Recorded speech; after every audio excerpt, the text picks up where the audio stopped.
Now we're online. Wow. So Rachel's not going to be here today. No. Can we go on and do the approval of the minutes? You're asking Elise? Oh, there we go. Oh, here we are.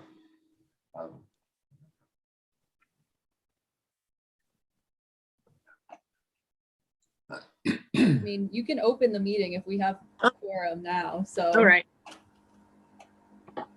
The Scott County Board of Adjustments meeting for January will begin. We had to move our meeting from January 6th until today due to weather conditions in January the 6th. Our business tonight will be the approval of December 2nd meeting minutes. If you've had time to look at those, it would be nice for you to give me a motion to accept these meeting minutes. This is Janet. I'll make the motion that we approve the December the 2nd, 2021 minutes. Do I have a second? I'll second that. Sonia Is seconds. that Sonia? Okay. Yep. All those in favor say aye. Aye. The approval of December 2 meeting minutes have been approved. Are we ready to go now, Elise?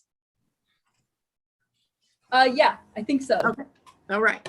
So then Charlie, would you swear in our attendees that plan to speak tonight? If we could, Madam Chairman, just swear them in as they come up, rather than try to get Okay. everybody up and hearing and speaking all at the same time. I forgot, sorry. Oh, that's quite right. All right. So we're going to old application S 2021-36 for Robert Linder for a conditional use permit. Yes, so as stated, this is S-2021-36, which is a conditional use permit for a home occupation to operate a farm to table business at the property address 481 Sims Pike. The zoning is A1 and it's a just over 5-acre parcel. Staff does recommend approval of this one. Is the applicant present? I do not see them now. Okay. Elise, has there been any calls to the office, any concerns about this application? I haven't heard anything yet.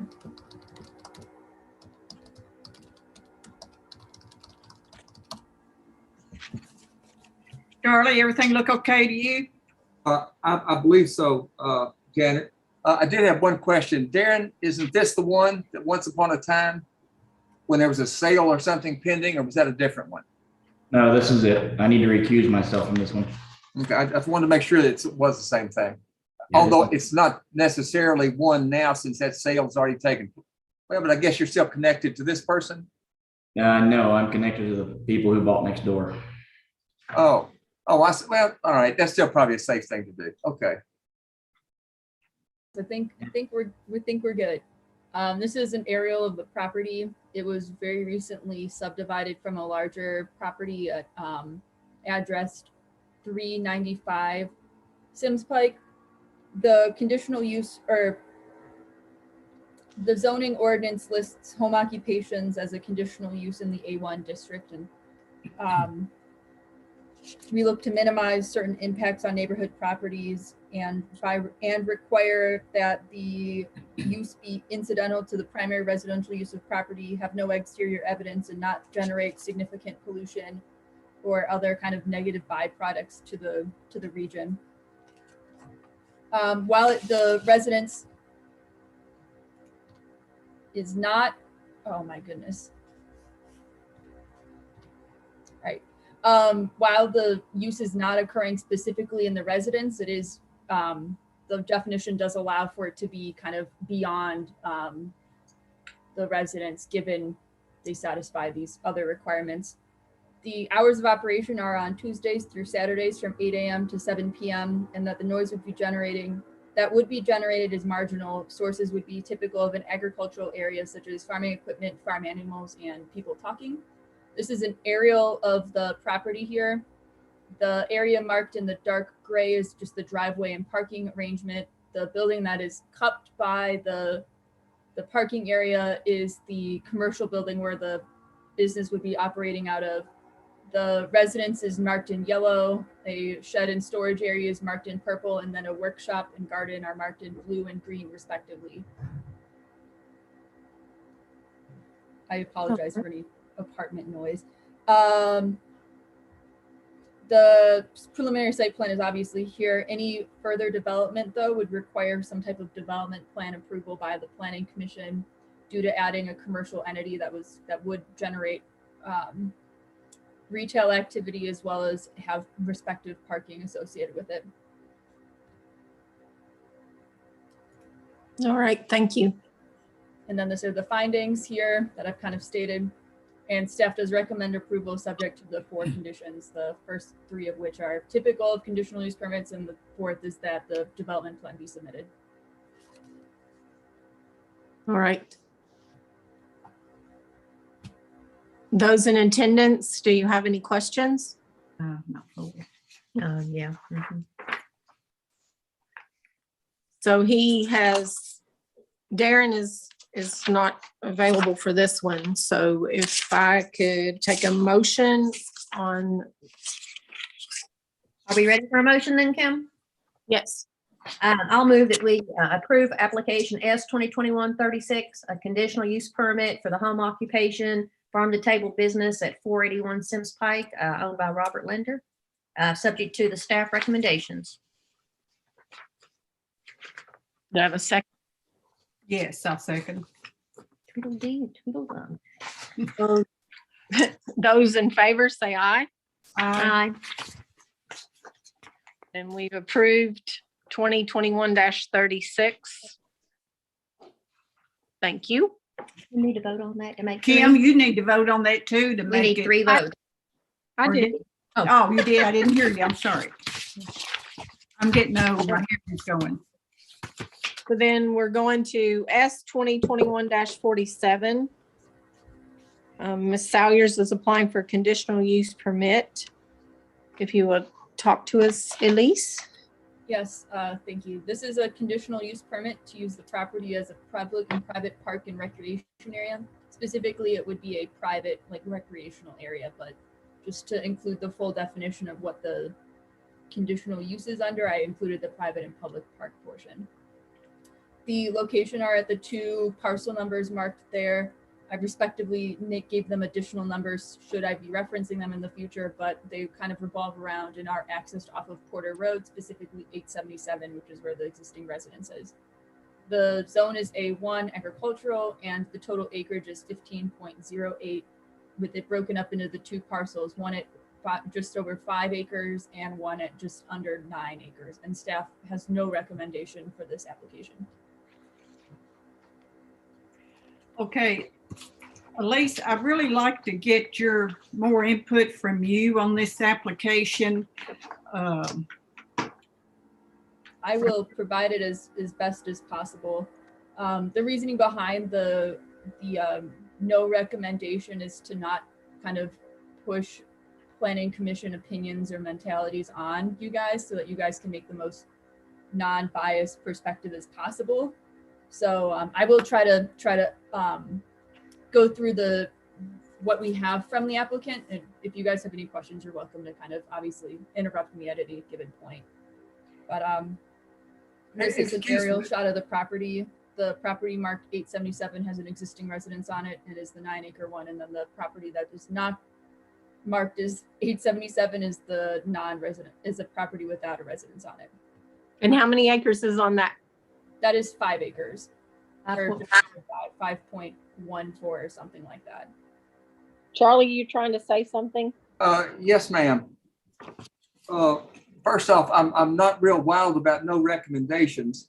Me neither. Me Me neither. neither. I mean, without a very serious reason, and I really don't see one. But reading in your staff report, it says that there are many factors. Well, have we not gotten information on those factors? We do, since they're a varied range of like positive and negative factors, it was a difficult decision, which is why when I consulted with Joe about it, the no recommendation decision was selected. Because it, like, having direct road access from Porter Road, which it has interstate access about a quarter or less than 2 or so miles from it is a benefit, but Porter Road is a very winding road. And so those kind of can cancel each other out. The property has a little bit of depth to it, but it is very exposed and downhill. So those are kind of positives and negatives to it. There's some natural foliage to kind of do some screening, but it's mostly in the back. It wouldn't be something from the road. So it's a kind of positive and negative to it. So it was under our understanding that a no recommendation could be put forward, as there are drawbacks and benefits to maybe some type of development like this, and that maybe while this development location may not be the best one, it could be feasible given some factors that we had concerns about being addressed in like a different location entirely. So it's kind of a difficult toss up for us to make a fair recommendation. Does that kind of make sense, Charlie? Well, not entirely. Question, didn't we previously approve something even bigger than this? We have approved. I mean, I know it's been sold and it's not going to happen, but yeah, I mean, it's adjacent to this. It had at least as many or more units than this. I really don't remember if there was a recommendation or not, but I think there might have been. Yeah, we previously. Could you turn up your volume a little bit? I really can't hear you very well. Yeah, I can do what I can. Sit much closer. So we previously had approval on this site specifically. However, it included that back end of the property, that 67, in addition to the 15 that we're considering now. And that a big component in what you can see in the notes is that the use of it was permitted mostly because it was so far back from the road and there was so much land to work with that it was more feasible or more of I don't know if this is better. It was more optimal. You had more places you could put things that would not interrupt individuals that were farming their properties or not interrupt residences in the front and kind of push that to the back, if that makes sense. So that was the previous consideration. Yes, that makes very good sense, actually. And yes, I hear you just fine now. Thank you. Okay. At the last meeting, didn't we have several neighbors that came and expressed concern about this now that it has been pushed forward more into their site? Yes, and I do believe we have some in attendance here. Should we want to kind of forego the staff conversation and just work with them directly? If you'd like, I can also go through the staff report for anyone, but it's very consistent with the previous ones, just with a little bit more of a could be both ways type deal. So we can open get the more floor use now. out of a recap from the neighbors myself. So All right, if the applicant and the neighbors are present, then at least can you get them access to hear them so Charlie can swear them in? Kashida Salyers is here. Hi. Do we have somebody up there? Yeah, that's the owner. Ms. Salyers? Hi. Yes, if you'd raise your right hand, please. Do you swear or affirm the statement you're about to make to be the truth to the best of your information and belief? Yes. Thank you. All right, Ms. Salyers, would you please explain to us any new activities and things that you plan to do with the property? No, ma'am. Yes, I can explain. Everything is pretty much remained the same. I had, instead of 6 glampers, we went to 3. So we had made those accommodations because of the board planning concern or whatever. So everything is pretty much still back off road. Not one of the neighbors can physically see and tell me who drives in my driveway. So I have set time and place in like, what is it?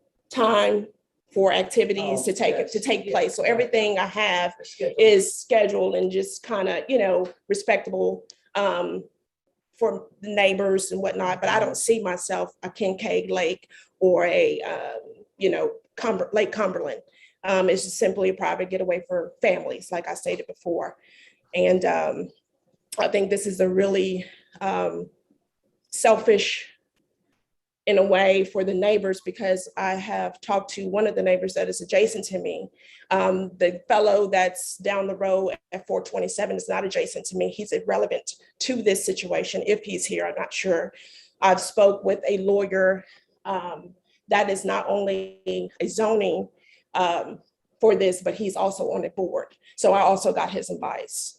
Right now, I am trying to grieve. I've lost my husband over the holidays. So this is a very serious convenience for me. I have followed every rule, everything that I have and needed to do. So this is for my family. This is for other families. And there's no further. There's nothing else. So. We please accept our condolences. Very much. Do you all have questions to ask her? Not at the moment. Okay. Elise, do we have neighbors that would like to speak? Yes, I believe Mr. Hurst has raised his hand to participate as well. So I'll wait to Charlie and we'll kind of go from there. And what's that name again? My name is Joshua Hurst. Oh, would you raise your right hand, please? Yes, sir. Do you swear or affirm the statement you're about to make to be the truth to the best of your information and belief? Yes, sir. Thank you.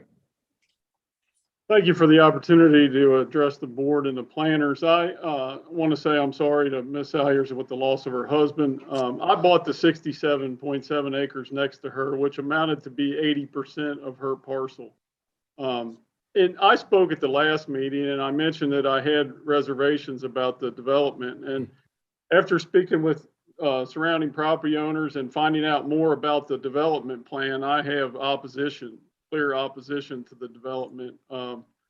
Just to give you a little history of my awareness of the situation, when I was in contract to buy the 67.7 acres, or I'm sorry, before I signed a contract to buy the land, Ms. Salyers mentioned that she wanted to, she was thinking about a glamp site, and I understood it to be 1 or 2 glamp sites. I didn't think it would be anything substantial. And then we signed a contract, and in the process of signing the contract, they made it a preference for no mobile homes on my part that I bought, and I agreed to that. And I mentioned, and I have this all in writing in text, that I'd prefer to have on the deed no campground, as well. But anyway, that didn't happen. So I didn't understand that this was going to be as big as it's going to be when I say that. So I was in contract to buy the land. 2 weeks before we closed, the first approval was given for the glamp setup. And then I get a text saying that the land had been rezoned, that they tried to get out of the contract and they wanted me to pay more for the land. And I had to get an attorney. This is all in writing. I had to get an attorney to enforce the contract that was already existing. So that first approval fell through because the land was sold. And then I find out fairly recently, because it's been delayed, that there's a plan for a 32-foot movie screen that there's a plan for another pavilion, that there's a plan for a swimming pool, and that this is all going to be surrounded by a plank wood fence, or at minimum, a plank wood fence. And so then I talked to neighbors around who, if you look at I'm sure there's other neighbors on, but neighbors on 3 sides of this are opposed. So if we start out with 3 glamps, there's already in writing, there was anyway, a plan to approve additional glamps at a year. So my thing is, what is this, how big is this going to get? I know that it's only on 15 acres. I'm being realistic. But if there's a 32-foot movie screen and you have purchased land in the country, are you going to have, any privacy? The noise? I can see who comes and goes. I don't have a house there. Eventually, I may have a house there. So I understood it to be much smaller. So the neighbors on 3 sides are opposed. That's behind me. My side is to the left, and then other neighbors are opposed. There was one neighbor in support. I do grant that. So this is not the status quo of the area. This is a totally new development to this area. So it's going to disrupt the rural way of life. So my consideration is also for the neighbors in that regard. There's going to be potentially 20 to 30 strangers on this land. There's no other development around. Who's going to control what they do at night? Is a plank wood fence going to control where they go at night? At least when you have a development like this and there's other street lights or there's other businesses around, there's other people around. But what goes on in the dark in the country, you don't really know. Anybody can rent a hotel room with just a credit card. And the only one that has any protection are the person that have the credit card number if somebody was to go over and steal from a neighboring property. So I just ask that you put yourself in the shoes of the neighbors. If you lived in a rural area and you'd heard clearly from the neighbors that were opposed to this development, what would you want? What would you want next to your house? How many people would you want next to your property? But I appreciate the opportunity to speak and hope that you'll consider my comments. Thank you. Do we have other neighbors present?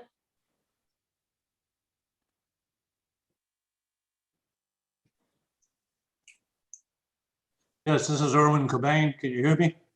Yes. Okay. Excuse me, Yes. could you raise your right hand, please? Do you swear or affirm the statement you're about to make to be the truth to the best of your information and belief? I do. And could you state your name one more time, please? Erwin Cobain, IRWINCOBANE. Thank you, sir.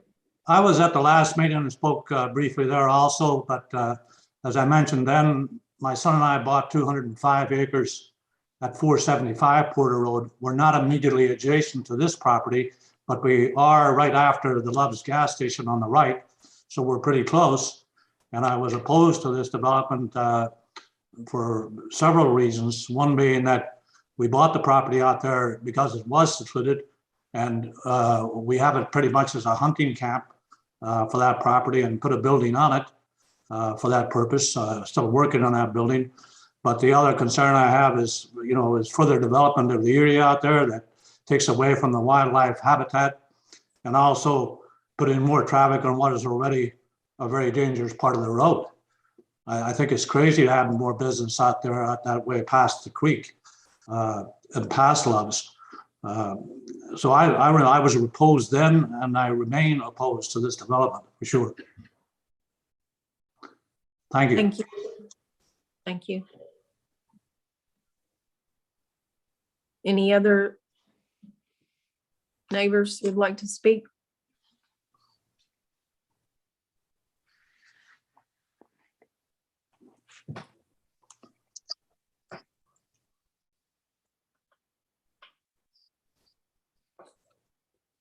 Hello?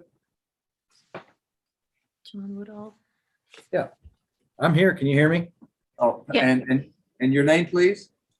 John Woodall, Charlie, Woodall. And would you raise your right hand, please? It's raised. Thank you. Do you swear or affirm the statement you're about to give to be the truth to the best of your information and belief? Yes, sir. Thank you, sir. My name's John Woodall. I own farms at 7851 Cincinnati Pike. I'm an attorney, but I'm really kind of here speaking up for my friend Vicky Hayes, who has property across from this proposed location. I I will just say that, years ago, before Love's came along, myself and the neighbors, we were opposed to a motocross that wanted to go in up there where Love's is now. And it was to come with an RV park and every other thing. And that was right up there at the exit, where you wouldn't be putting a whole lot of traffic on Porter Road other than going in and out. This is completely different. As those that, Mr. Hurst says has property right there. I was kind of struck by the staff report. I've not ever seen a staff report that didn't give a recommendation one way or the other, especially where it specifically says that it could significantly alter the character of the general area and the public health, safety, and welfare. I mean, just in Vicky's location, I mean, to look across the way and see a movie screen, that's not why people move to the country. And this roadway needs a lot of improvements. It's fine for what it is now, which is a rural road, mostly traveled by the folks that live there, and me and my sons every once in a while. But you start putting this kind of extra traffic on the road and people that are unfamiliar with it, this is just not the right use for this property. My condolences to the applicant as well, but at the end of the day, this is just the wrong use, especially since we've now gone from 15 acres or whatever it was down to 5. It's just virtually impossible to hide this. It's just the wrong use for the area. And I would very much appreciate y'all's vote to turn this application down. Thank you. Do we have others who would like to speak?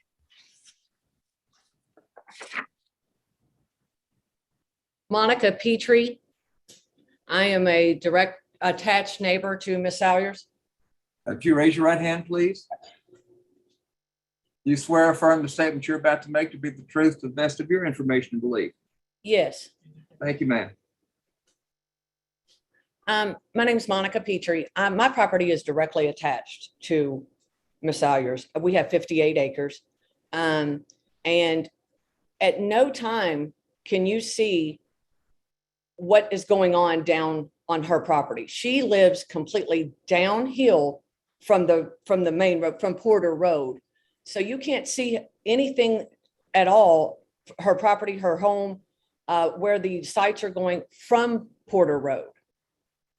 I can't see her house from mine in the winter. I mean, in the summer, I can kind of see some of it, but not anything that's going on. I think this is maybe turned into something else that's going on, because this isn't something that she's trying to make the country a city living. That's not it at all. This is 3 sites that she's asking to be put for. So, I mean, there can't be, with 3 sites, you have to think that's not going to hold that many people. There's not going to be 20, 30 people here at one time. And again, I mean, we would be able to, if anyone can, see what was going on here, and you can't. And I don't have an issue with it anyway, whatsoever. All right, thank you. Elise, clarification, please.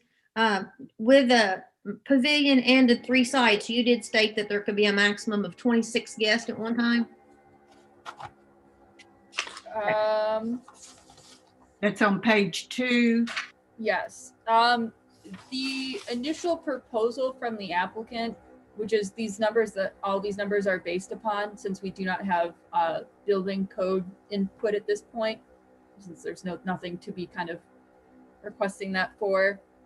They proposed that each glamp site would handle 6 individuals in a pavilion that could handle 8 additional individuals. So doing the math for that would be, I believe, 26 at the maximum, at least according to her initial estimates. If the building permitting came in and said, sorry, you can only put 4 people in these units, then we would have that restriction. That's why it wasn't put as a condition of approval to have it as a number of people, but rather the number of units. Thank you. So this is stating that the pavilion has to be put on the parcel with the house? without It would that? be put on the parcel that does not have the house. Okay, So that is on the 5-acre parcel. That one does not have a house. The 9.91 does. that's a resident. Excuse me, Elise, this pavilion, the glamp site, thank you for the drawing.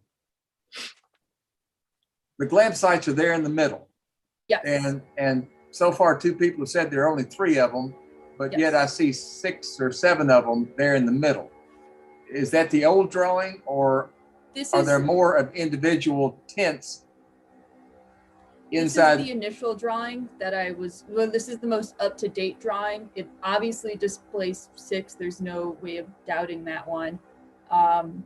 It was staff decision to restrict them to 3.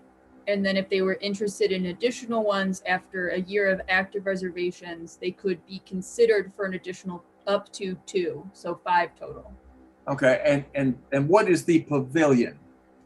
The I mean, the way it's pavilion, talked I about have it marked in the yellow square on the 5-acre parcel. So Right, the it's on the parcel upper to the- left.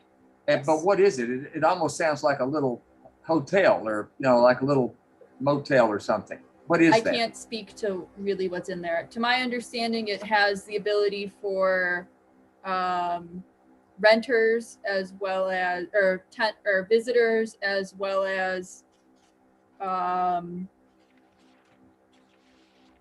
Is that where they're possibly making, they can make food? kitchens, or a kitchen facility, maybe gathering of sorts. It was kind of, when I think of pavilion, I think of park pavilion, but then the applicant included people staying in there, so I had to kind of reinterpret that one. I mean, perhaps we can get some insight into that, but right now I interpret it as, or at least how I understand it to be, it's a building with kitchen and possible indoor gathering space.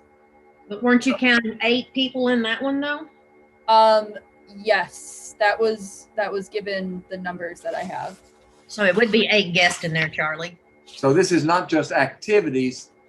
This is also an overnight or multiple night staying place. I think It the could be, applicant said yes. no one was staying there. I mean, we can add that as a condition to restrict it further, but my Let me- understanding. That the pavilion is just simply, the guests that are staying there is just for them to hang out. If they want to eat, if they bring their food, like a picnic or something, they can have that. That's their covered spot for them to just go and, but yeah, it's open. It's not anything to hold or accommodations of staying the night or anything. Only the 3 lamps are for accommodations for guests. And about the 32-inch screen, that was just a roundabout figuration of a screen, wide screen that would be displayed. There's not actually a 32-inch screen.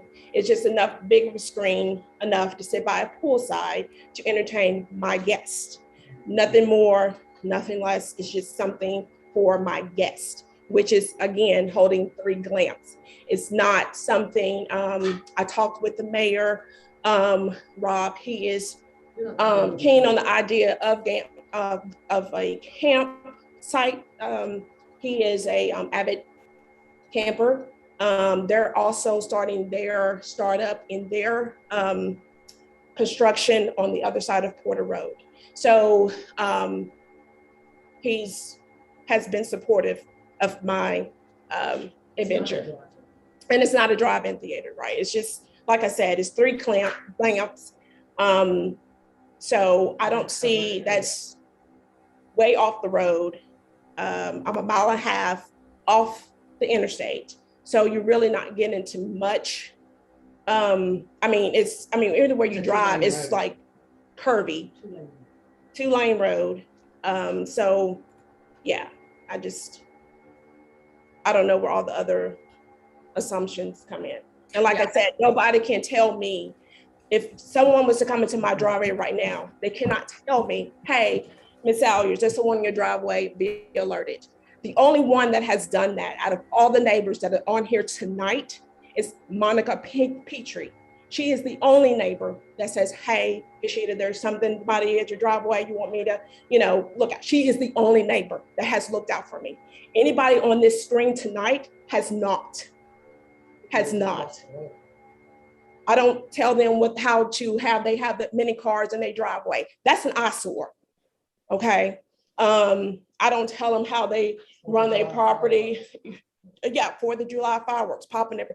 I mean, so I don't understand. So I don't want to get into all that. I just have a couple of questions. I've stayed fairly silent, which is an oddity for me, but I'm going to ask a couple of questions. On your notes that you have written, Ms. Sayers, on the bottom, it says property has existing water, electricity, and Wi-Fi services. There'll be an outhouse loaded with showers. What I can't figure out is there's an existing structure for a larger group, fully loaded kitchen, bath, but it says sleeps up to 8 guests. That may have been an misinterpretation on my part. However, I cannot speak to whether or not the kitchen is not there. I can just speak that it is a misinterpretation that there would be guests specifically in the pavilion. Okay, because that's part of what was confusing me. Was that I have no idea on the kitchen capacity or any indoor living type arrangement on the pavilion. I just misquoted and misunderstood the application and the information for the people who were able to stay overnight in the pavilion. And then I guess I have another question, because it talks about an outhouse loaded with showers, toilets, women, men, therefore. How big is the kitchen and the bath? And is there a septic service or some type of service located on this actual property? Or are you pulling that from the property that's adjacent to that? And then the follow-up question, if that's the case, how are you filling up the pool? What is the water situation? Because that's a lot of utilities being moved. I'm not, there's already existing water, electric on the property. I don't see myself moving. That's something that me and my contractor will build another lagoon or, to have the excess. I have a commercial grade septic tank. It's ready to be put in place to fit and accommodate any extra access, as you can say, or waste, as you can say. Well, and I guess and I'm really not trying to be difficult at this point, but I think that's my question is. Yeah, you're fine. Is that even feasible? And Charlie, this is more for you or anybody. When we talk about building services and building codes, should we have that considered before we consider this? I don't know. The building inspection. The building inspection, as far as from the septic services, from the wastewater and so forth, if they come out and I hear lagoon, we've talked about lagoons a number of times in these board meetings. And a lot of times they'll tell you you can or you can't, or it's not big enough, or it is, and so forth. And that's information that I'm not certain of. I guess when I go through that process, then that's something I guess that I'll have to take up with, because I already have an existing lagoon that holds waste, and I have the certified grade septic tank already here. So with existing water. Well, that's another question, the infrastructure for trash removal and access for those vehicles to be able to get there. I do. You have an entrance, right? But no driveway yet to this property. Yes, ma'am. I already have an entryway. It already has its own address. I already have an existing large dumpster service for commercial pickup as already.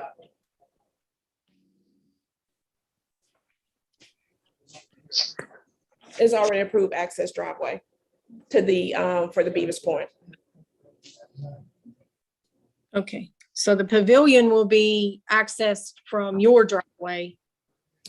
From the Beavers Point. I have two. I have my main gate, which is 877 Porter. That's my private driveway. No one enters on that driveway. So I have another driveway that's in the middle. I think it's 891 pre-existing driveway. It's already have its address, 891, and it has its own driveway. So that's what they will be entering. Which is also not visible. Right. So everything, when they pull up on site, everything is further back enough where it's not, I think not enough people if they will drive around from the opposite way, if you're coming towards I-75, you can see, but there's nothing, yeah, you can see to my house, but there's, you know.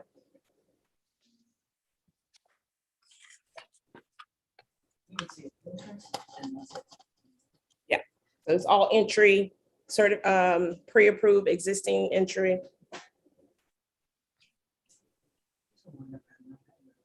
Do we have any other questions of the applicant?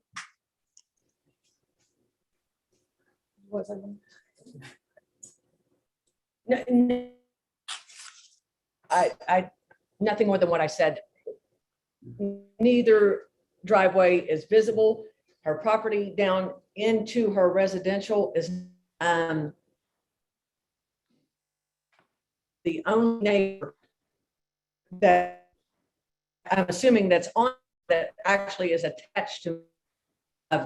Vicky is across the road, across Porter Road, and the other ones are up or something like that. So that's the only thing I have to say. Okay, thank you. Board members, do you have any other questions of her? Charlie, remember some time ago of the application we had out off of 460 West? How does that compare to this circumstances? Refresh my recollection, 460 West, where out there in Swords Road. Yeah, Swords Charlie. Road camping. Swords Road. Camping, Well, that's a much bigger property for one thing. The road's probably comparable. The Swords is not real good, neither is this. This is it. But that, and I don't remember, but that was a fairly large tract. Darren, I'm sure you're familiar with it. It's up the road from you. It's right across the road. It's 205 acres is what they have there. But I think one of the concerns that we had then, and Janet, just what you're saying, I believe, is we had a traffic concern as far as getting in and off the property, and we had a state vehicles. Yeah. Yeah, And we we had had neighbors too. Yeah, I think we had a requirement that the state do a traffic survey or some type of survey be done. I'm not sure. That was also for events, not just for a little, a glamping, glamping sites like this. Well, it had that too, but it was also for events and weddings and all sorts of things with lots of traffic. They brought a number of items all at one time, if I remember right. Yeah, I think that's right. They were packing it in. We did, I think we approved the weddings events side of things, but we did deny the glamping sites, I believe. And we approved the bed and breakfast also. Yes, that's right. Correct. Yeah, there was like 3 or 4 items all at one time there. Yeah. But I do know the largest neighbor's concern about that was also the glamping. Yes, I don't deny that either. So Charlie, from a legal standpoint, what do you see here? Well, I mean, the requirement for any conditional use has got to be, it's something that can be of benefit, but not necessarily that fits there initially and therefore not permitted there otherwise, but which you can place on reasonable conditions, which would make it the benefit, but not adversely impact the area. Porter Road is just really a dreadful road. This isn't that far down it. Obviously, the farther you go down it, the more dreadful it seems. And I don't know. I wish I had a better feel for these 3 glamping sites. I mean, what kind of traffic, what kind of numbers are we talking about? I mean, I just cannot imagine it being much for numbers. But at the same time, that really is an undeveloped area, a very rough kind of area. And this is introducing something, and I guess my thought would be, unless it can be, relatively well concealed, relatively well, kept unknown to people other than, I mean, they know it, but present sense impressions, not the neighbors not knowing about it, and traffic not being a problem, then yeah, it could possibly, I'm sure it could be done. This just doesn't strike me as being, incredibly well designed and thought out to where you're not going to impose problems on others. And the ordinance And state law says you don't inflict problems with, on the area. You put on reasonable conditions, which protects the area so that you can get this benefit from having whatever this use is. But at the same time, you're not imposing on the existing area. And I'm not so sure. And I think clearly the Elise is not getting a recommendation. I think that indicates she's got some doubts about that impact on the area. In fact, it says in there are other things that might in fact impact the area. Well, under impacts, that's what I gather from her comments, because she says approval of the conditional use permit could adversely impact the Right. public health, safety, and or welfare of the surrounding area, as well as alter the character of the vicinity. Which is why on a conditional use that can do that sort of thing, you have conditions on there that, makes a reasonable effort to keep that from happening. If you can't make those reasonable protections, then I think state law pretty well states it that you're not supposed to approve it. So as of right now, you don't think we can really mitigate those two? Well, I'm not a planner. Yeah, I can tell you what the law requires. I can't tell you. Maybe if we went down there and had our meeting, maybe, but I'm just at a bit of a loss for this one. Okay, thank you. Elise, do you have any other comments?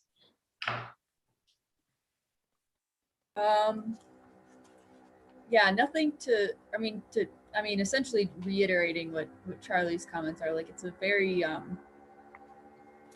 complicated nature to it, which is why the no recommendation decision was made, because it in theory could, but in theory couldn't. So it's like, that was where we were sitting when Joe and I sat down in multiple meetings and went on multiple various discussions on what the recommendation from us should be and what we should be including and what matters. And so this was kind of the no recommendation is something that was formed out of that. We didn't see it yet, but I mean, portions of this, I believe some concerns that we had heard. We're going now. If I can get this to kind of roll through, we do have at least 14 conditions right now that we've included should the board be so moved. However, I can't say with certainty that these are going to positively or negatively impact the Miss Salyers or the surrounding neighborhood. Like their intent is to try to mitigate any of these, but these may not all be sufficient, and we may need to kind of consider adding more if we do approve it or deny it. Like that's the no recommendation was a very difficult decision to land on. So it's just, I don't know. It's very inherently complicated. If I might just interrupt for just a second, and I certainly understand Elise's comments. It just seems like there's a number of doubts here as to whether or not, number one, the extent of just what this is going to be, and number two, can we in fact place reasonable conditions upon it that will ameliorate any adverse impacts on the area? And I'm not sure we know enough. And again, with that road, the condition of the road and all that, I'm not real confident that we can do that anyway.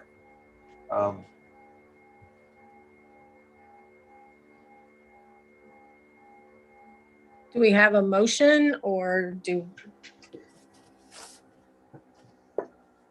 can we require more information actually in a development plan? Or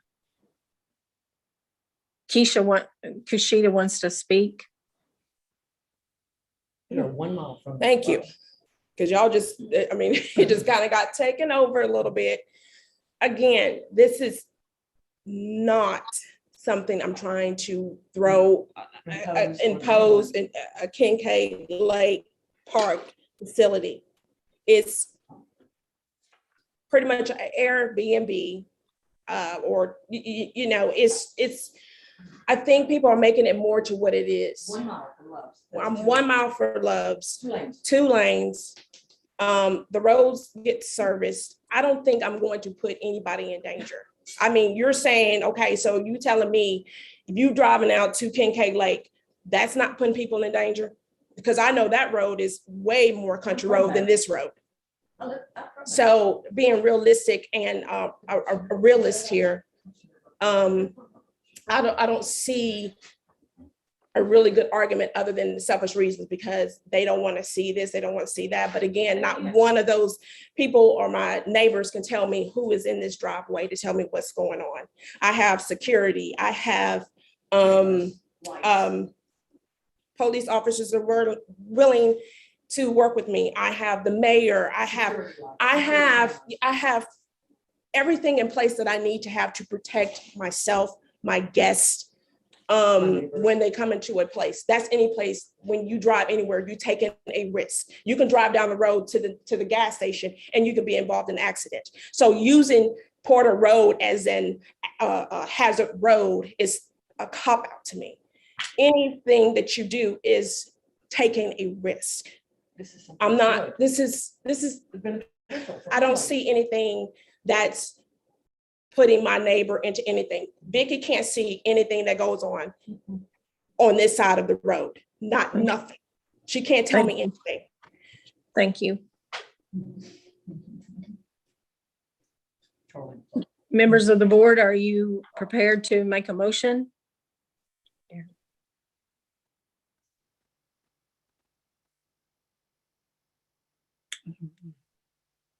This is a tough one. Well, I'm not ready to make a motion yet, but I would give some input. I understand what she's saying about that there's dangers in many things that we do. But speaking as a member of the board, I know when I make a decision, I have to feel that I am making a safe contributing decision. And I am concerned about the neighbors that do have concerns about it. I know in the past, we always try to mitigate, differences between the two and see what we can come to as a resolution. And I know with a conditional use, correct me if I'm wrong, Charlie, that if it will not work, we do have the right to overturn it because the neighbors can come back or whatever we do. If we did something like that, I'd hate for this to blow up down the road and all the money to be spent into something that just didn't work.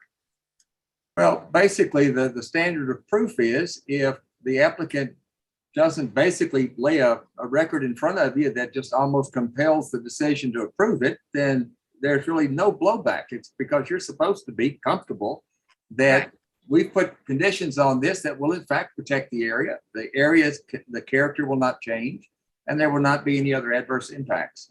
And it may well be that this can ultimately work out. I mean, it is a pretty wilderness kind of area. But on the other hand, we're bringing, and part of this maybe is just my problem with hearing pavilions with capacity when a pavilion usually doesn't seem to have capacity. And we used to have 90 acres or 80 acres, and now we've only got 15. I mean, it just seems like we're still putting an awful lot out there. If you look at the drawing, it's a pretty congested drawing. That just seems like an awful lot to put on Porter Road. And not just Porter Road. We've got a whole bunch of roads that are very comparable in Scott County. And if I might just add one other thing, and of course, if in fact it's approved and it doesn't work out real well, and we do have problems with noise and light and whatever else and traffic, well, then the conditional use permit can be revoked. I sure as the world don't like to see people make investments. Exactly. Unless we're very comfortable, they're very comfortable. And I mean, because otherwise that's a risky proposition. And generally the neighbors need to be somewhat on board. Yes. Okay, thank you for your input. I also know that going to a place like this, you feel safe. Also, there's responsibility of the people that do go there, knowing that the farms behind them and along beside the property are hunting properties. So constricting or minimalizing that they stay in that 5 acres is a big job for her as an owner. Again, I'm sure she can figure out ways to do that, but when you put the conditions of amount of traffic, noise, light flashes, all those things concern me. Even if you say that you have to turn off the movie at 10 o'clock at night, it's still, I don't know.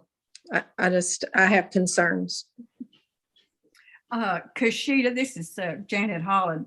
Have you spoken with your insurance agent about the liability in something like this? What your liabilities could be? Yes, ma'am. I've gotten all that from an insurance quote and discussion between the two of us. And, you know, again, I'm in a valley.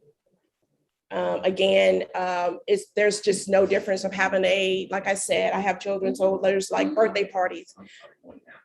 They can't tell me when I have family coming down, they can't tell me, they don't hear anything. As I do have family and I have a large family. So what is that difference? What is the difference? I am very respectable. I value my sleep and I just don't, this is, you know, I just can't, I'm just lost for words. Thank you. Do we have a motion?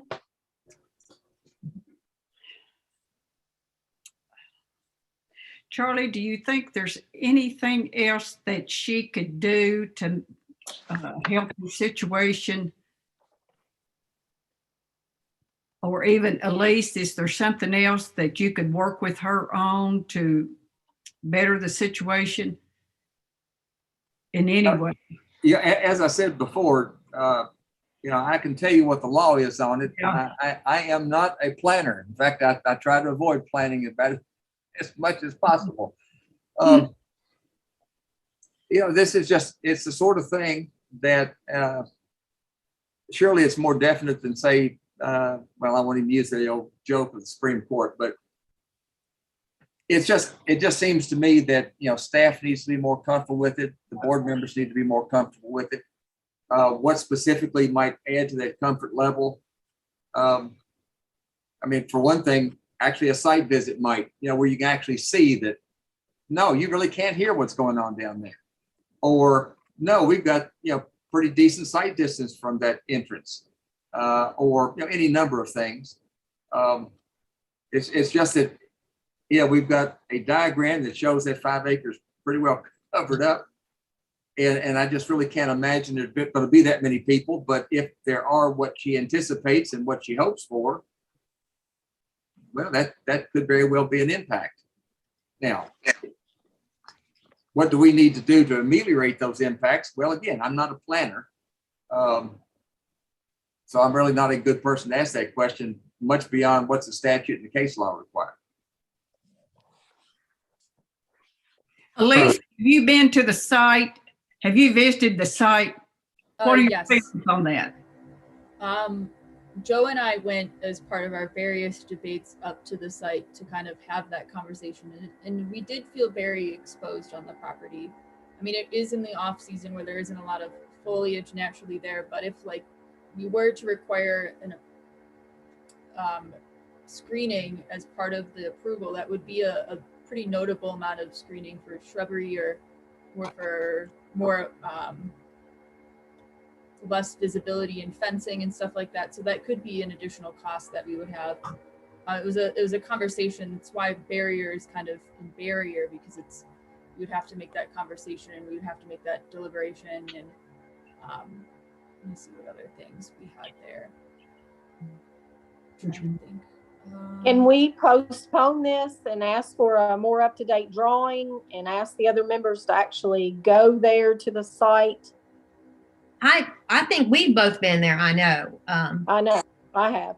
Kim, my concern is, and I think this is, all these business plans are just great. And I know she's done her homework. And, you know, I had some hesitations the first time it came before us. I was a little uncomfortable, but given the size of the site, the motion was made and I did go along with the vote. I'm very concerned about the shrinking down to 15 acres.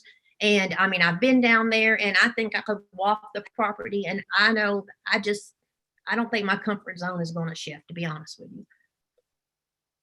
You don't feel your, what? comfort zone is going to shift as far as whether I'm on the property or up on the road. I went by it 3 times already. I've taken my husband with me. Darren, have you been to it and how do you feel? Yeah, I have to. I mean, understanding the fall foliage, there's nothing there that hides, to Elisa's point, it is easily seen. I grew up in the country, I understand it well, but I will say there is some exposure there, at least to me personally. I mean, it's a lot different than setting back on the other 80% of the property when we first looked at it. Like I said, I actually had reservations then. Well, Elise, do you think there's anything else, anything at all possible that she could do to help her with this?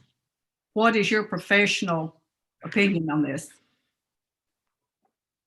I think she's given. I know you had some concerns on the impacts from it Yeah, that you stated. yeah. I think these impacts, I mean, these impacts have been over and over pretty consistently, and the neighbors have mentioned it. And trying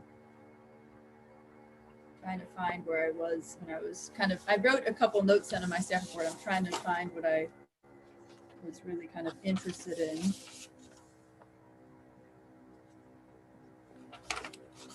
I mean, while my initial interpretation of it was higher than the actual number would be, since there isn't any residences or any tenants or spaces in the pavilion, it would be an addition of about like 18 or so people. And while that may not be a lot of people, I think that adds a lot of concern, and especially in concerns about requiring like all-terrain vehicles and that type of ordeal to allow for people to actually get to the site.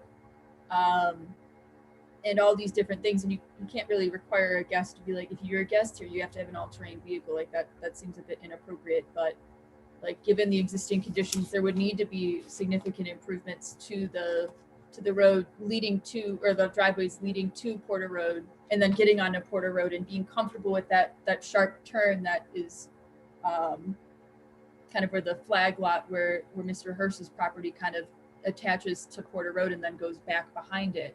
So I think that also brings additional concern. The traffic is a little bit less of a significant, I mean, it still adds traffic, but it's less of a noted significance because I kind of had an additional amount of people that were actually not going to be coming to the site. However, it still is an addition of people, and it still is addition of activity. And while I don't really know anything that staff can really kind of put forth other than these conditions of approval, that, I mean, the development plan would kind of address some of these conditions of approval, but that doesn't mean that like the development plan would solve all the problems. And I think that's something to consider as well. Like the screening and making the applicant install a bunch of shrubs or install just like a concrete fence or some type of barrier around it or a dome around it. Would that really address all of the concerns that everyone has brought up about traffic and safety and accessibility and the amount of site? Like, I don't know if that would address that. And I have reason to believe that there would still be outliers that would be impacting the community on a regular basis. So hopefully that kind of articulates from our side of things. Well, that's an agreement with what Charlie had said, I guess, earlier. Charlie, Yeah. You just don't feel like it's atypical, and it is going to change the surrounding vicinity. The debate is whether or not and you guys, like, from our side of things, it's like some things could be taken, some things are inevitable.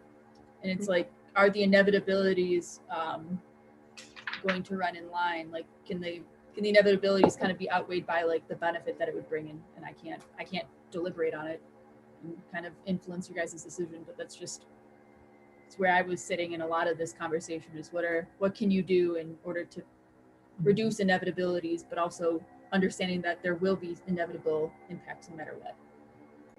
Thank you. Do we have a motion?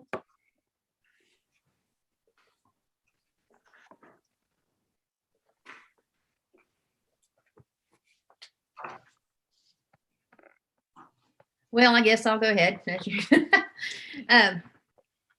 This is such a tough one, but I am concerned that everything that we have spoken, whether it was Elise or Charlie or a board member, we keep talking about the concerns, the concerns, the concerns. It seems to be a preponderance use of the word concerns instead of benefits. Like I said, I think it would be a great business and my heart goes out to her. But right now, I just do not feel like we have enough reasons to feel like we can safely make this motion and move ahead. Without me personally having concerns for putting my word on it. I guess everyone will have a vote though, but I will make a motion that we deny application S 2021-47 conditional use permit for the public and private park and recreational area at 877 Porter Road. Do I have a second? If I might suggest, Sonia, Yes. could you just include a couple of your reasons in your motion, please? Okay. First two reasons would be the concerns that were stated by staff, the negative impacts, the generating of excessive noise. The second one being the adverse impact of public health, safety, welfare of the surrounding area, changing the character of the general vicinity, the concerns of the neighbors, the fact that our original approval was for a much larger site. This does seem to be an overcrowding of a small site.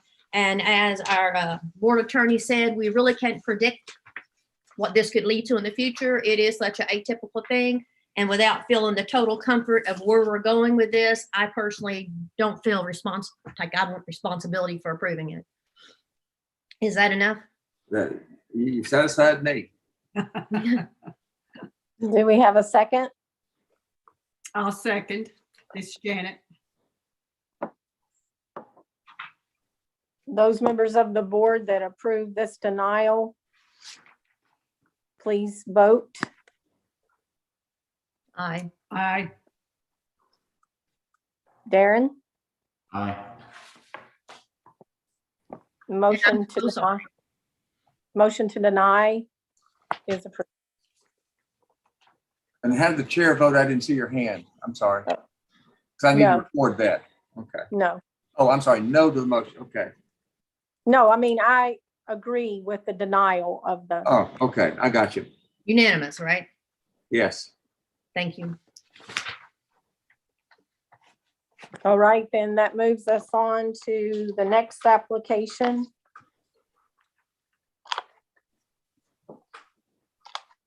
Which is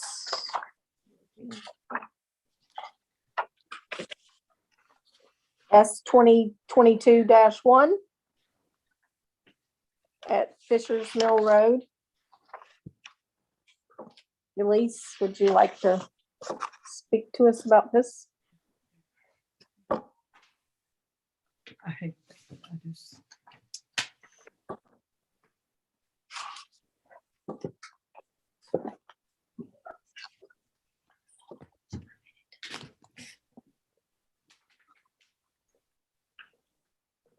Is it also lost on everybody else's screen before I try to fix this? Yep.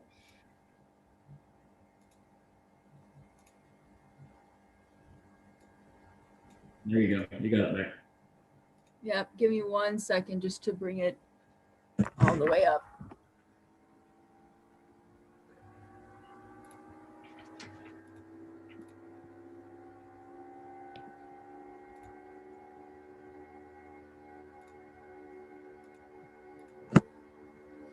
Alrighty. We good and dandy now? Yes. Awesome. So this is S-2022-01, which is a variance application, and I didn't put what it was for, but it's to the side yard setback from 50 feet to 20 feet for construction of a storage building of approximately 800 square feet at 1660 Fisher's Mill Road.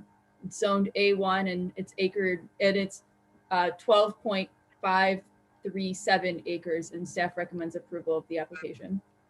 This is an aerial shot of the property. The property kind of, you can see there's a line kind of through the property, and that is an existing creek with that puts the property bordering the A flood hazard zone, which is a FEMA marked zone for flood management. So it's important to consider that while this is a larger appearing property, that kind of back end of the property is difficult to access due to it being in the flood zone, which is why the residents and the existing pastures and farming areas are closer to Fisher's Mill than the property in the back end. When considering variances, we do our normal ordeal. I'll kind of run through since it's been a bit. We have to find that the board must find that the granting of the variance would not adversely affect the public health, safety, or welfare, nor alter the general character of the general vicinity, and that the board finds evidence of at least one of the following: that the requested variance arises from special circumstances that does not apply to the land in the general vicinity or same zone, that the strict application of the provisions of the regulation would deprive the applicant of a reasonable use of land or would create unnecessary hardship, and that the circumstances are a result of actions of the applicant that were not taken by the applicant at that time. And then obviously if those are not found, then the variance application should be denied. This is a zoomed in shot of the property, and then the square marked in red would be the proposed placement of the storage facility. Due to the creek there, it kind of reduces the buildable land area. However, it does have additional land area kind of around it. It would not disrupt the existing residents, as it would be set back from the road, and it would be allowing for use of the property and wouldn't really inhibit it or impact the general character. Let me see what other things I have. The impact of the character would be expected to be minimal, as it would be set back from that point onwards, and it would also not be within that drainage easement or floodplain zone that would be defined by FEMA and various other legislative bodies. Few properties in this area or in this A1 zone have active flood zones in their property, and while some of them do, they don't actually have like the cause of the flood or the creek in their property themselves. So these are our four findings. Staff does conclude that this does meet the findings requirement of KRS 100.243 in that it would not negatively impact the area, and that there's atypical features to the property as noted in point 1 that kind of reduce the buildable property area. The relocation, we just would recommend that it would be closer to the road and out of the floodplain in its entirety, and maybe just a little bit more proper or more distance, just to ensure that should a 100-year flood come through or some 105-year flood that's a little bit higher than what you would expect is being observed. Staff does recommend approval with our 4 conditions of approval. The first 3 of which are those typical of variance applications, and then the last of which is that they shall not construct in the creek floodplain and or if they do elect to do that, they must adhere to regulations on non-residential construction in the floodplain as outlined by the existing floodplain ordinance. Is the applicant present in attendance to the meeting?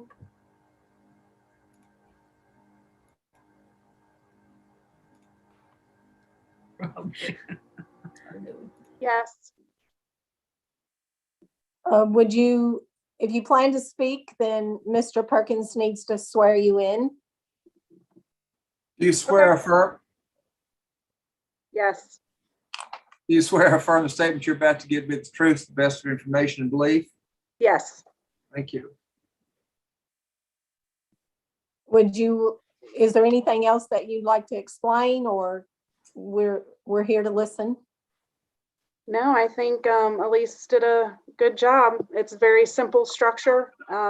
That's the spot that we feel is best, and it's not in the way of anyone else. All right. May I ask a question? I'm a little confused.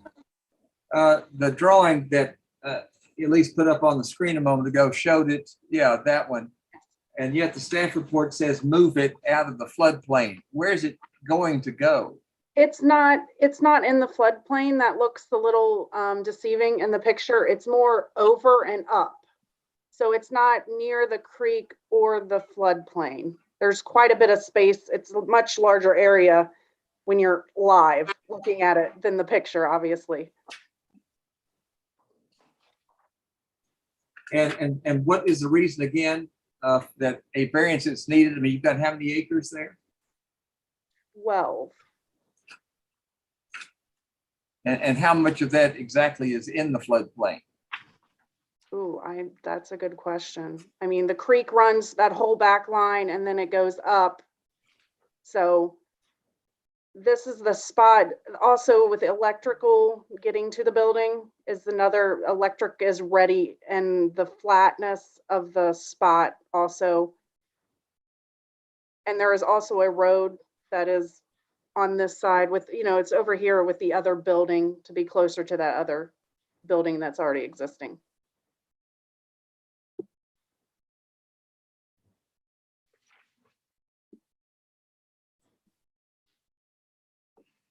Any other questions?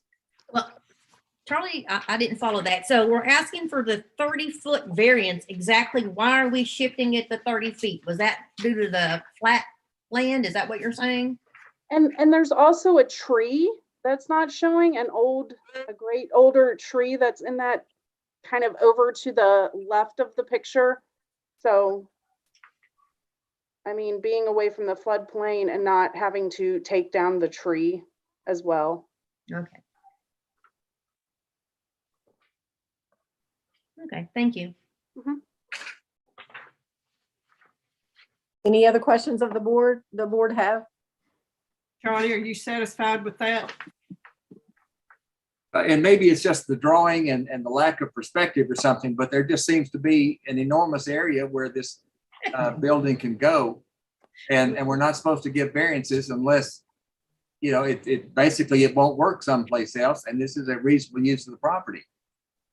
And as far as something being too flat, well, I've never heard that one. So No, I mean, that's the only place that was flat. That's what I'm asking. Yeah, there would not have to be much excavation in that area. Me too. I don't know. Every exhibit we've got, everything looks flat. So I'm with you, Charlie. That's what I'm asking. That's why I was saying, why aren't we moving it 30 foot? I mean, usually we do that because there's simply no place for it. Yeah. There's a septic tank, there's a creek, there's a grove, or there's something. This looks like there's just this huge tabletop and we're getting a variance anyway. That doesn't make sense. Yeah. Why did you approve it? Or recommend approval? If you find other evidence, you're welcome to disagree with me. No, I mean, but what was your evidence? That's what I'm asking. Oh, I cited that the property kind of slopes a little bit downwards towards the creek due to the floodplain for it. I mean, it may not be okay, but we're not very significant grade, right? but it did note a grade. I mean, yeah, that was just my reasoning behind it. If it's maybe a misinterpretation of grade severity on my end, but. No, I was just asking because the creek is to the right of it and we're doing the variance toward the length toward the property line. I was just wondering why it couldn't shift inward on the property, which would not be toward the creek. Yeah, I suppose there's that an could be an option. enormous, yeah, like I said, there's an enormous oak tree that we would not want to lose. That's right there. Charlie? I mean, we've often given variances, to save old trees. I totally agree with that. I don't see it. And how much of this area is outside the floodplain? There you go. 30 feet. No. You got 12 acres. Yes. Is the floodplain, 10 and a half of it? I mean, what's left after the floodplain? Good question. Okay. Because you have two buildings there already, right? With the house? Yes. Yeah, but that's just like a quadrant of the Right. cleared land. Yes. This was originally a horse farm, so those were pastures for horses. God. I scared myself. I'm so sorry. I'm with you, Charlie, though. Like it seemed like it could shift toward the house and back toward the middle somewhere in that whole area. Yeah. We want to leave the fields for possible crops or horse additional, livestock is our reasoning. Okay. I mean, it looks like there's a ton of space and. Yeah, it does.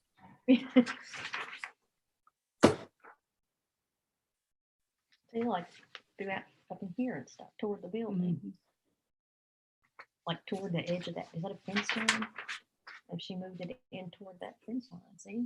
Like right here. At least from the appearance, and I'm surely not getting a true picture, but I mean, that just doesn't sound like that satisfies, the statute or the case law on variances. Now, just preferring to put something else there, no, you're supposed to put everything inside that 50-foot setback, at least every structure. And if you've got a place for it, then that's where it really needs to go. Do we have any other Crops can be discussion? within, the crops can be within, just a handful of feet from the fence, just enough room to get around them. The structures need to be 50 feet back unless there's some real reason preventing it. And I don't see it in the aerials or the drawings or anything. Yeah, I'm sorry, I'm the husband, I'm jumping. Mr. Schick, if you swear affirm also. Absolutely, yes. Thank you, sir. Yeah, the reason we want to go closer to the fence is so we don't have a building sticking out in the middle of a field that's perfectly good for other uses. And the other thing is to get past the tree that she described, the building would have to be in the middle of the field.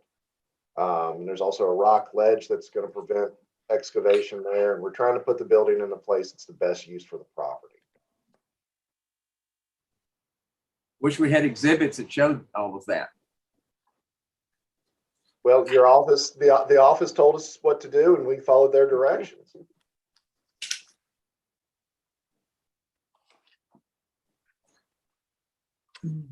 They gave us an indication it would be a pretty simple project without much input on our part. So.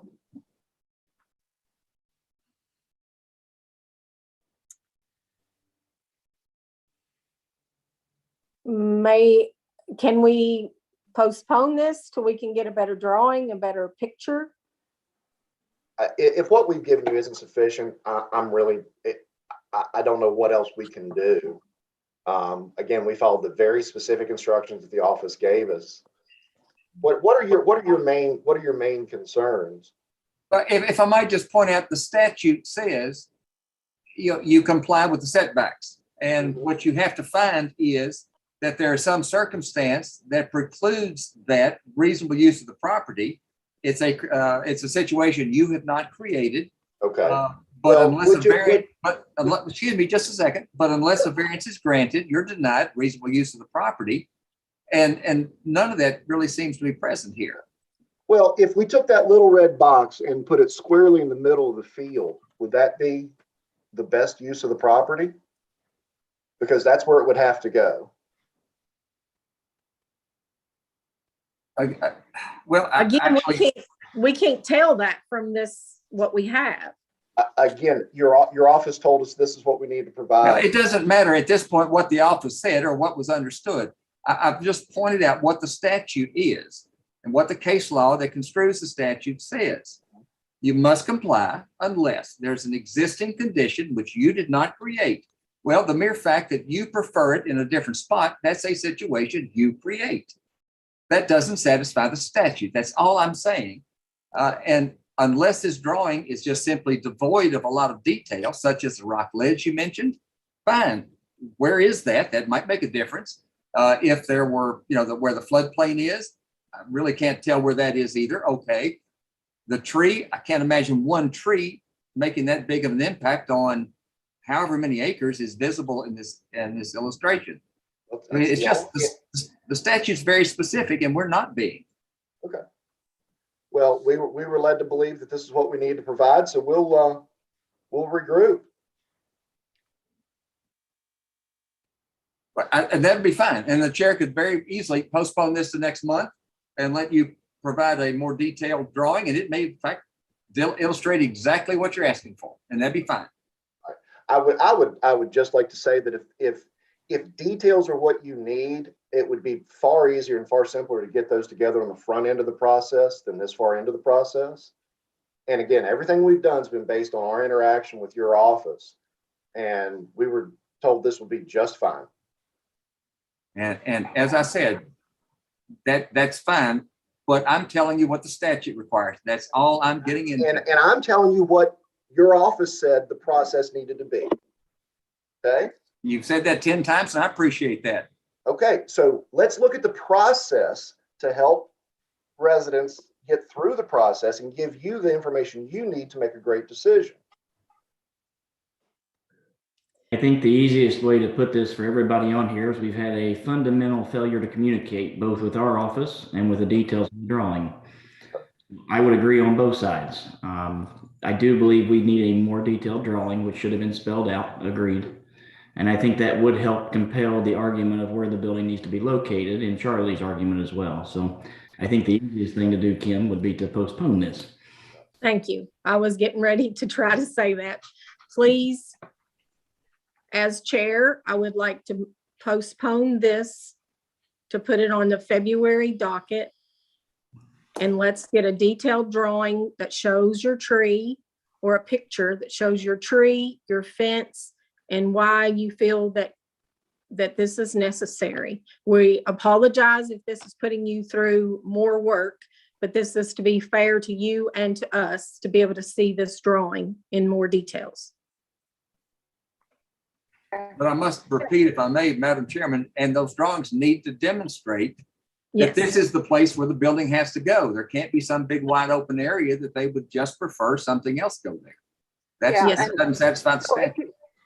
a question, it can be an actual picture that will show the fence on both sides, because there is a backline fence by the creek as well. Like, Oh, a photograph drawing, anything that just shows us what we're actually talking about and demonstrates what you're describing. Oh, it doesn't matter what the format is. okay, thank you. Thank you. Charlie, that has to exclude the rest of the 12 acres, though. We're not just talking that little area, correct?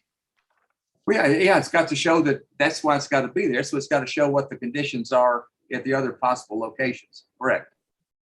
But yeah, it might take more than a single photograph, sure. Okay. So S 2022-1 has been postponed until February.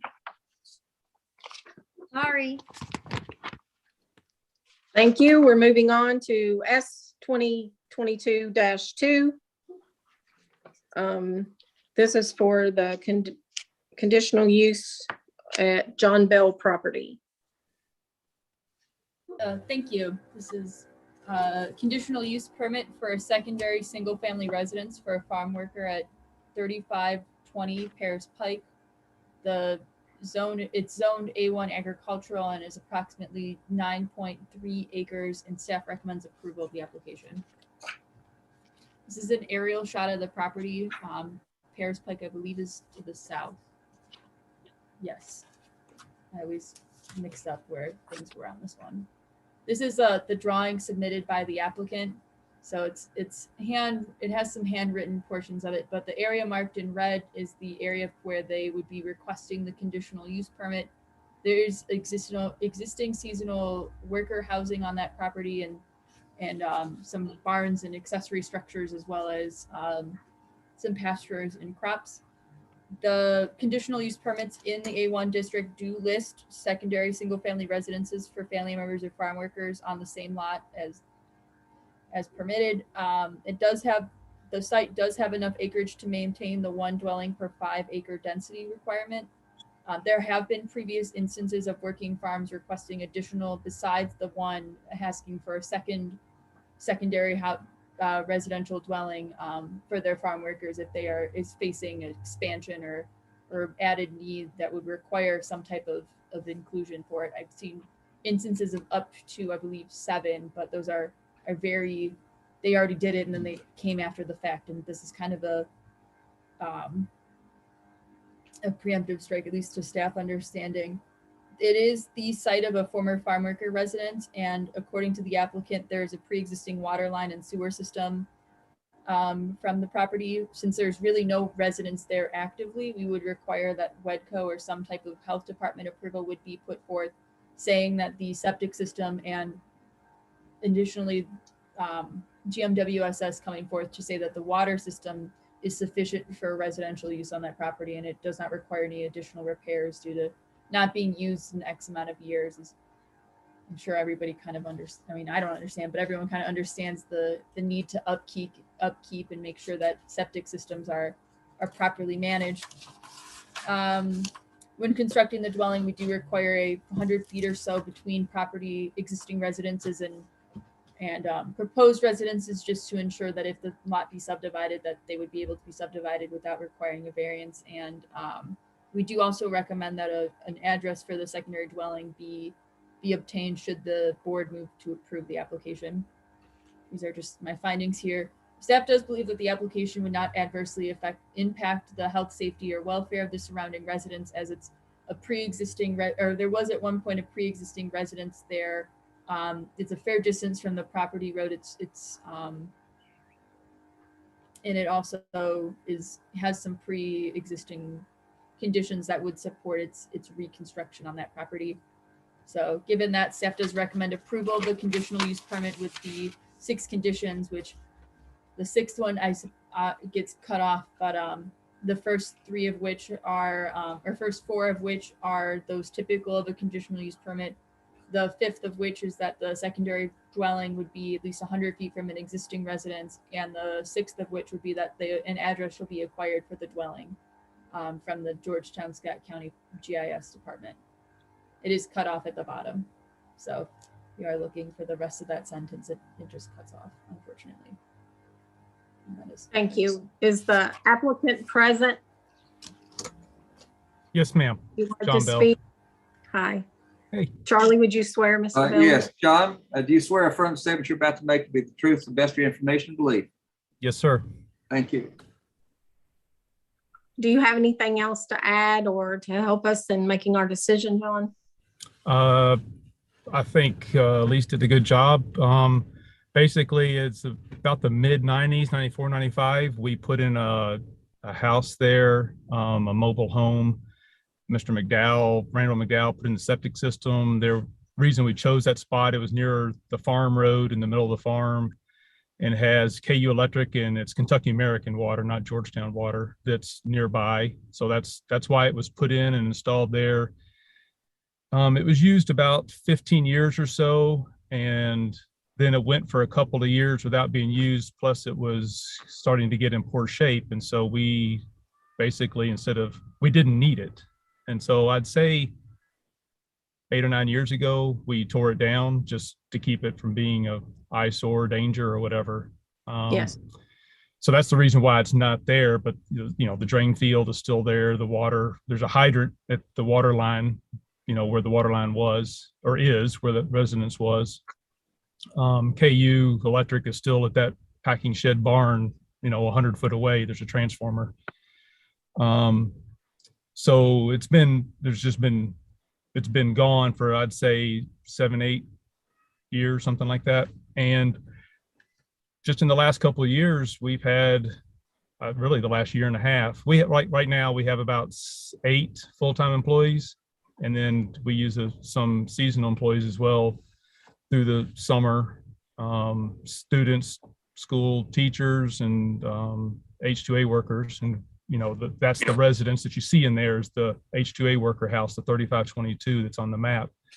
But just in our last couple of years, we've had some applicants for full-time jobs on the farm inquire if we had living, if we provided or had housing provided or to rent. And of course, the answer is no. But as we are, like everyone else, we're kind of looking for ways to hang on to good employees and or recruit new ones. We started thinking about maybe we should have redone that house or improved it rather than tearing it down. And so we decided to look into trying to put something back that we could have a residence on the farm for an employee. All right. Thank you. Are there any questions from members of the board? No. No, I have none. All right. I'm prepared to entertain a motion. Anybody would make a motion? Well, Charlie, everything's in agreement with you, I'm sure. Looks fine, yes. Okay. Okay, this is Janet. I'll make the motion that we approve application number S-2022-02 for the Bell property for conditional use permit for secondary single-family residence for a farm worker. And that is with the 6 staff recommendations. Do we have a second? I'll second it. All of those in favor, say aye. Aye. Aye. S 2022-2 is approved, and Mr. Bell, I'm sure that Elise's office will be in contact with you in the future. Great. Thank you, guys. Thank you. Kim, Yes? we have an issue here. My battery has been sucked down in the last hour and something, and I'm getting ready to be cut off. And my link shows no longer available on my phone. Any suggestions? You don't have any way to, I did not bring my power. Janet, I would say we talk fast. okay, let's go fast. I only Because have, we will lose our quorum if you cut out. well, Janet's with me. Well, that's what I'm saying, but if we lose our quorum, because we only have 2 when you're gone. I have mine. Okay, go. Quick talk. I'll do my best, I swear. This is application 22-3 for an amended conditional use permit to expand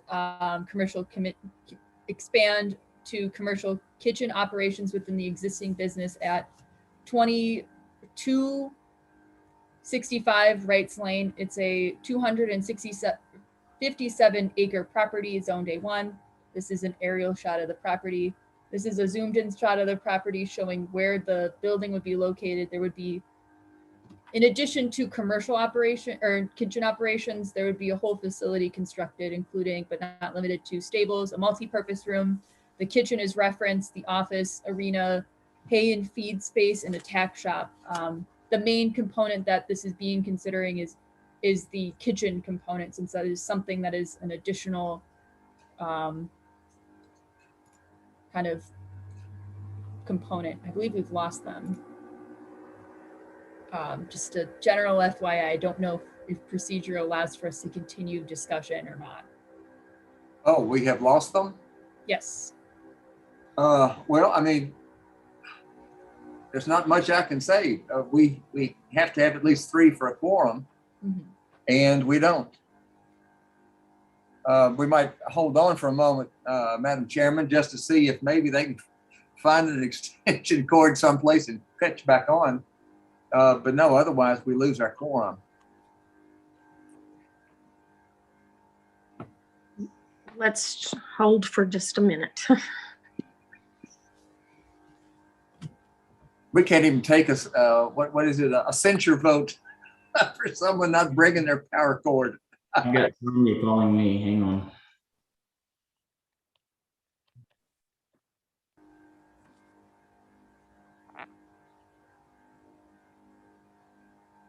Sonia said, hang on, we're trying to get Janet's computer on. Okay.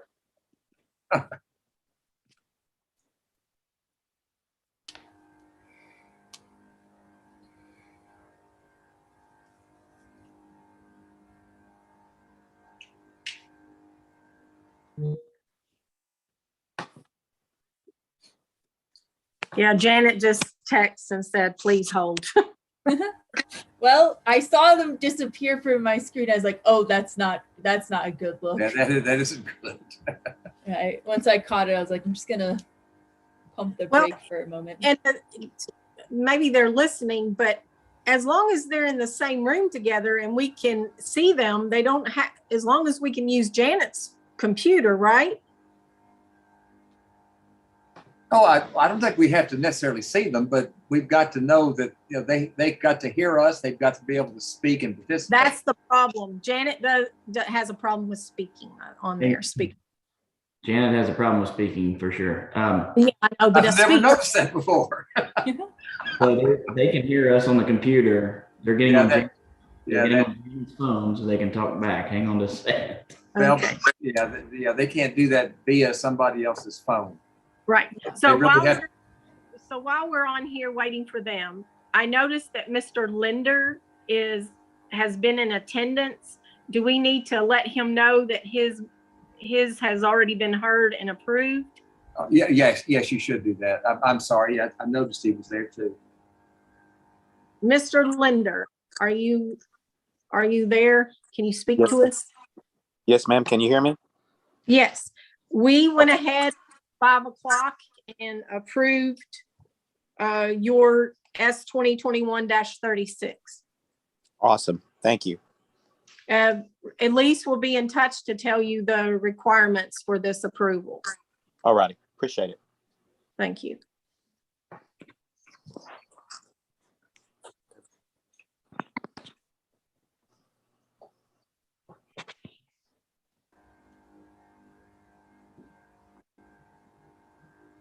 I've never had this happen before. I've had it happen once, and at that point I was like, you know what, I'm just gonna leave this class, and I just did not try to get back on. I was like, I'm done, I'm tired. It's a sign. You know, while they're kind of struggling to get on and maybe can see us or maybe can hear us before we've, kind of confirmed that they're out of it completely, Madam Chairman, why don't I suggest you continue the next one, say till either the next meeting or something. And that way they don't have to do new notices and all that. Okay. And then we'll be done for the night, and maybe we can all go out next weekend and buy them some equipment. All right, so upon recommendation of Mr. Perkins, we will, how do I say this? Not postpone. Due to mechanical difficulties, we will continue Whispering Woods, Outland Farms, let's see, Griffith Construction.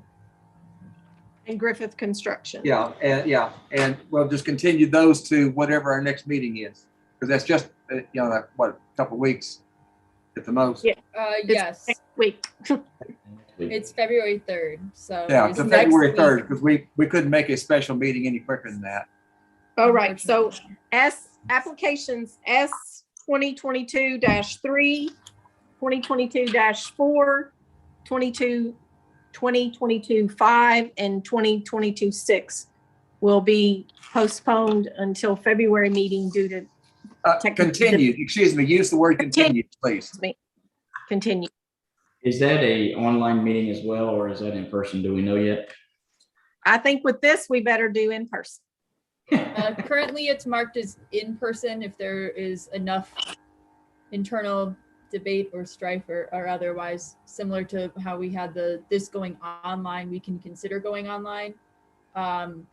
Given that it would need to be, I believe we would need to send out new notices, so we'd have to do a special meeting similar to this one where it would not be at our normal time, since the previous notices are all listing that it is an in-person meeting. That's good enough for me. I'm more than happy to meet in person. Charlie? Oh, that's fine.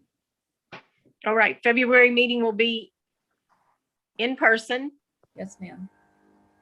And if everyone is ready, then we will adjourn the meeting.